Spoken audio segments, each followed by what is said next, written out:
når vi skal bruge vores røde apparat her til at aftappe vores Kølemiddel. så sætter vi vores haner på her. Vi tager den røde her, åbner for den, sætter den på heroppe jo selvfølgelig, eller den er sat på. Åbner her, og åbner for den gule også i det her tilfælde.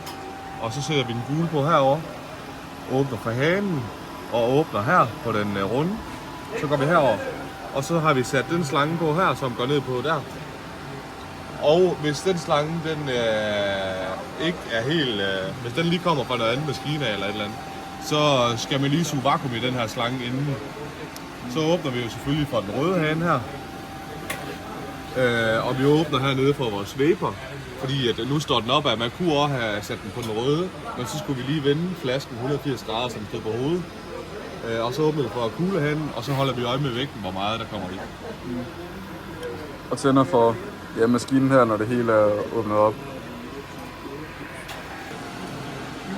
Og man kan også lige åbne hernede på lavtrykken, og så åbne heroppe selvfølgelig, så vi får suget alt dampen ud, der er i lavtrykket.